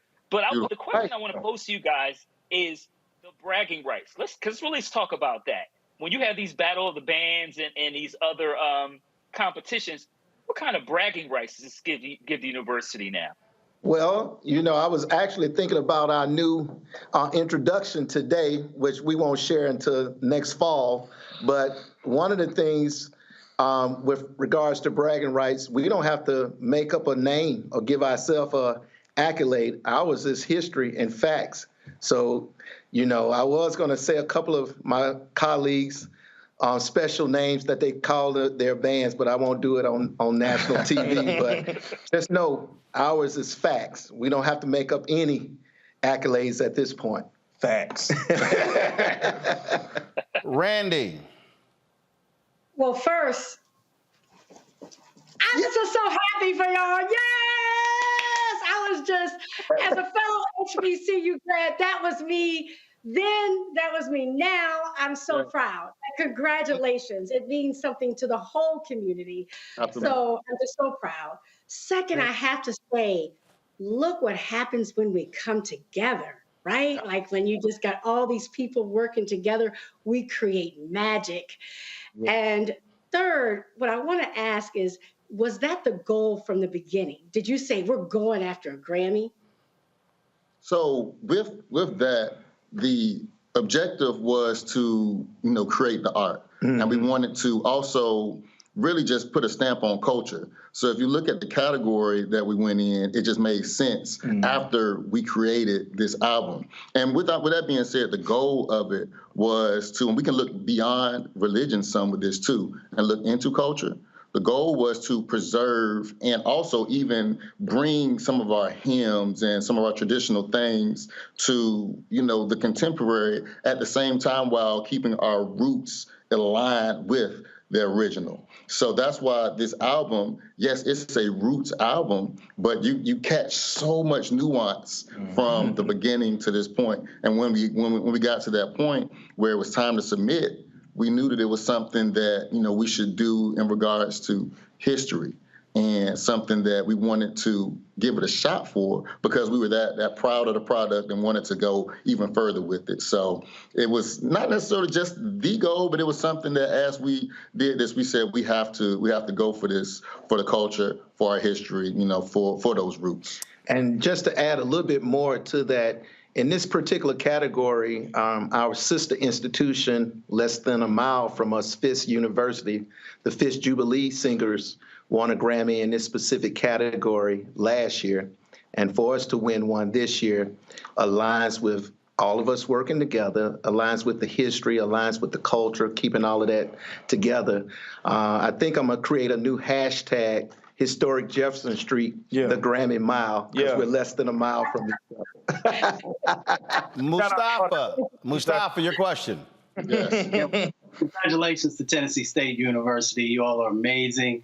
I was thinking about the win and the hashtag Black Love and how you all are spreading that through your actions. With so many programs, music programs being cut across the country, at elementary schools and middle schools. It's where I got my start playing trumpet when I was 7 years old. How would this actually be able to help to bring more of these really talented young people into the mix? What's your ideas about how we do that? I can speak from experience, just being involved within music, within the Black culture and the Black community in our Black schools and our HBCUs.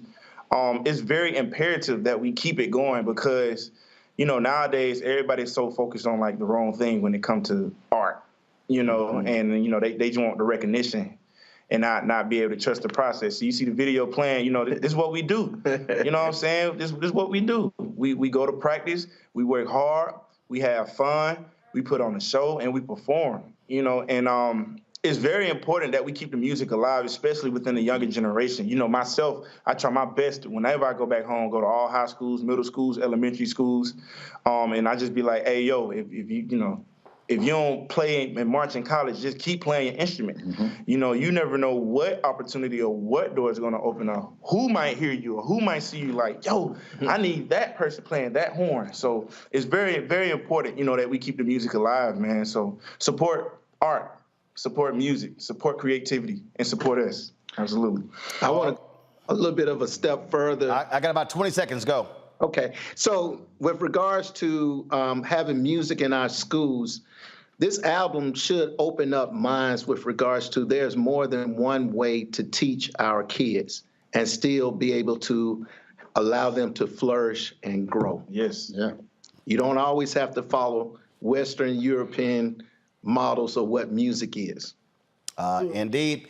Gentlemen, congratulations to you, the band, and the university as well, Tennessee State University. Again, congrats on these 2 Grammys.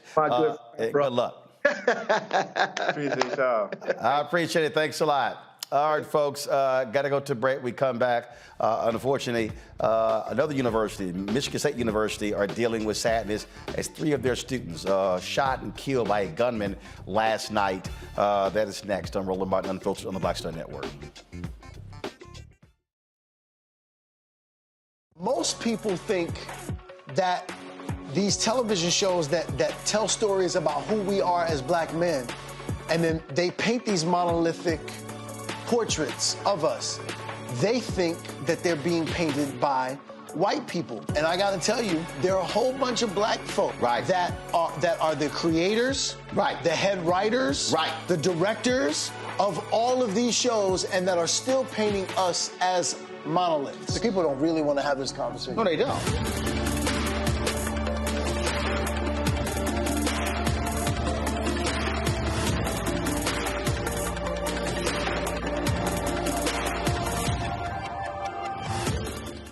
Black Star Network is here. Oh, no punch! I'm real revolutionary right now.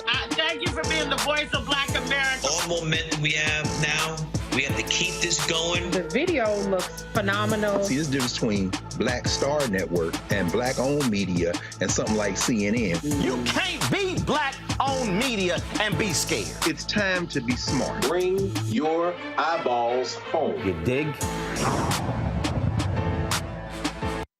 On a next, A Balanced Life with me, Dr. Jackie, a relationship that we have to have. We're often afraid of it and don't like to talk about it. That's right, we're talking about our relationship with money.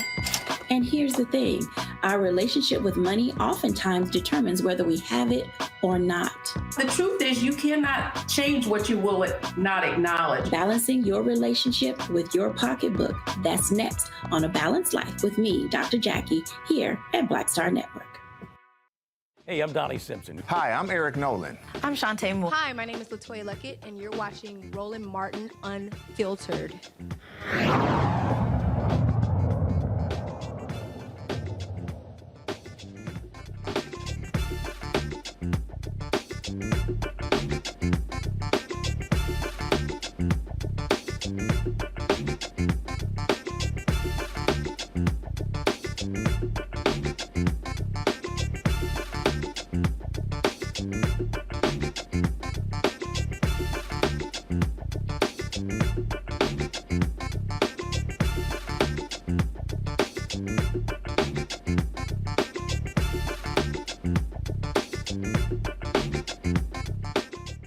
All right, folks, there have been 67 mass shootings in the United States in 2023 alone. Last night, 3 Michigan State University students died as a result when a gunman came onto the campus. No involvement, no connection to the campus, and they were killed. Those 3 students, again, just going about their lives, and now their families are preparing their funerals.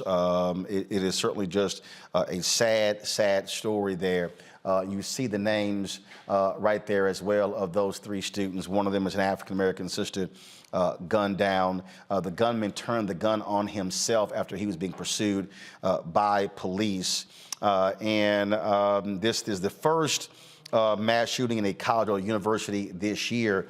What was even sad, there was a student who was at Michigan State who was one of the students at Sandy Hook, and who talked about just how shocking it is for her to have to go through these 2 mass shootings in her lifetime.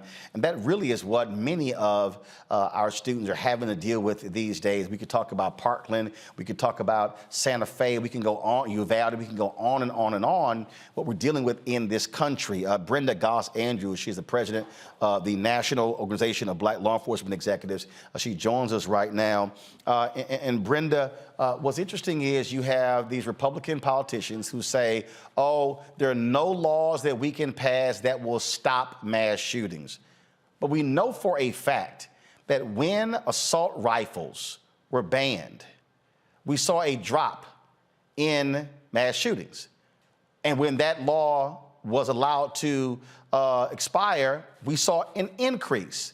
There's no denying this. Absolutely, Roland. Well, first of all, I'd like to give condolences to the students and families at Michigan State. That's where I got a graduate degree from. So I have a special place in my heart for Michigan State University. But you're absolutely right. And we just keep talking about how this needs to stop. But we just keep bringing lip service to it. And we're failing our young people. And you just said it just now, all the shootings from babies. We are killing off our next generation of leaders.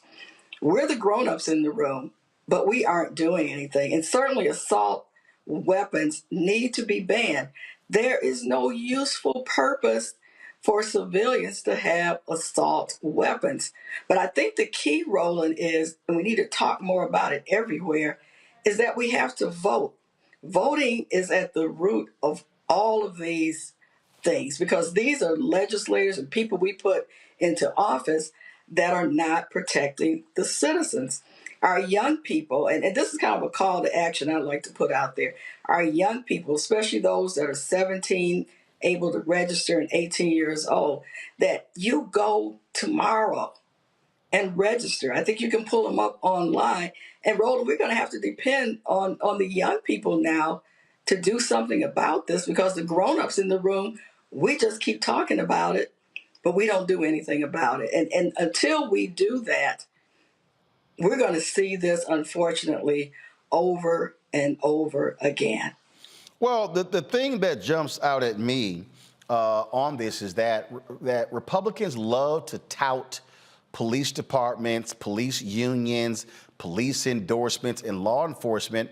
But anytime we talk about gun control, they don't give a damn what cops have to say. Absolutely. We have a group of legislators that just refuse to take action. I think, the guns are just part of their DNA. And if you look at the beginning of our country, it was violent. It was violent takeovers and guns. And they always want to talk about the Second Amendment to bear arms. Certainly that's there. But it doesn't give us a right to just kill indiscriminately. They're getting this messaging confused. But then, Roland, it's a lot of money tied into the gun industry. And a lot of people that get money, for their campaigns and a lot of things. So anytime you have money at the root and the nexus, it makes it very, very difficult. Well, look, we saw a lot of these legislatures repealing, like in Texas and other places, allowing people just to carry guns now without even permits. And again, numerous police chiefs and sheriffs were saying, don't do this. And they were just like, yeah, whatever the hell. So when is law enforcement, especially these white cops, these white police chiefs and sheriffs, going to stop allowing themselves to be used as props by these Republican legislators when they only want them to, when it comes to, standing next to them. But when these same sheriffs and these police chiefs are saying, do not make it easy to carry guns, they just totally ignore them. Well, this is absurd. This is about the value of life. This is about humanity. It doesn't matter, which party you're in or the color of your skin. This is about people. This is about humanity.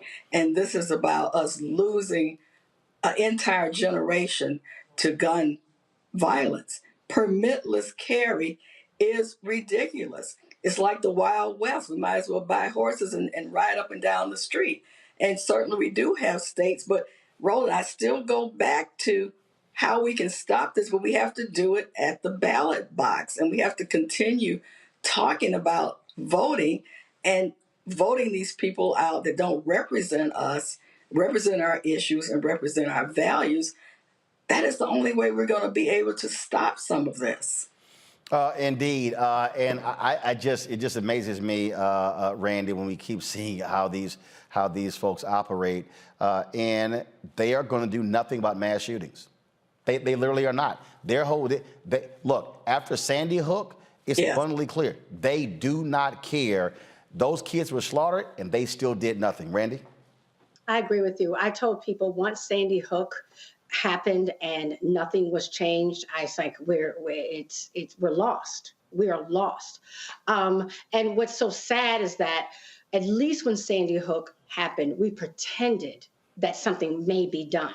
Now, when a mass shooting happens, it barely makes the news. It's just like not that important. The fact that the college is, closing down for 2 days and then it's business as usual. This has become, unfortunately, mass shootings have become every day or no big deal in American culture, and we ought to be ashamed. Indeed. Mustafa? We often talk about these killing fields that exist inside of our country. And unfortunately, our schools is a part of that now. We got more guns in our country than we got people. Last year, 647 mass shootings, 44,000 people died as a result of guns last year. And just recently in Missouri, the legislature there passed a law allowing kids to be able to carry guns on public lands and in other locations. So as my grandmother says, when you know better, do better. We're not willing to do better. We're going to continue to see people lose their lives. Indeed. And Larry, go ahead. Roland, these killings are coming commonplace, as my colleagues just talked about. And as someone teaches a post-secondary institution in a state that wants to change and make the gun laws even more liberal, these kinds of shootings and killings worry me. But once again, this is a connection between culture and violence. You watch television, you look at news ads, etc. We glorify this kind of behavior as it relates to guns and also as manhood. So we need to also have a conversation about masculinity, violence, and guns in the United States. Again, in terms of, you talked about voting, Brenda, but what more can be done? And here's what I'm waiting for. When will FOP, the Sheriff's Organization, and others join Noble and say, let's stand unified as law enforcement organizations and call this out? The problem is they won't do it. So therefore, they're giving these people cover to do nothing about gun control. Roland, Noble, National Organization of Black Law Enforcement Executives, we've been in this fight since 1976. So we are out here, at least I am as the national president, talking to legislators, talking to many people, about this issue. Sometimes other organizations are also at the table, but I can't control what they're saying.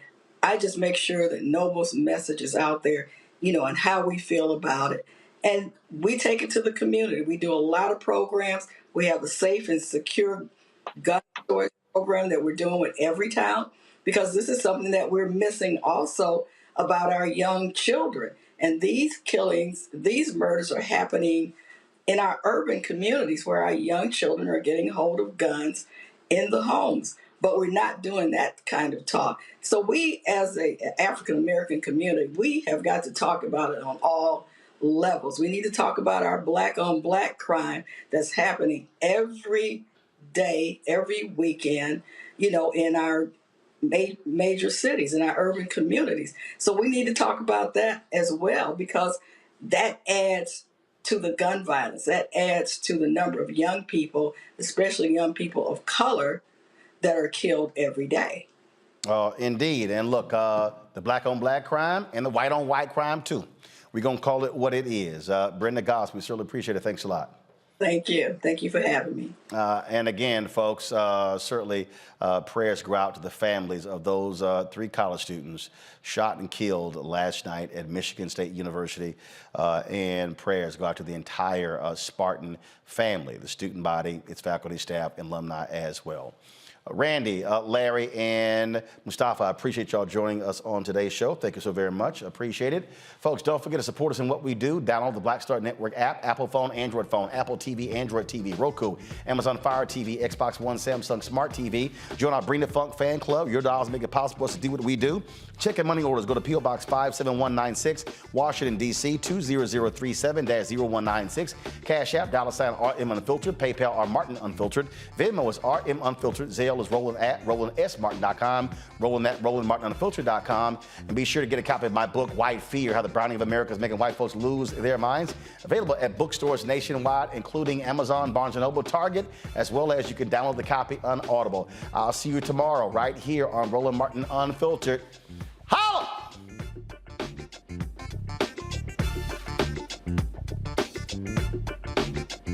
Folks, Black Star Network is here.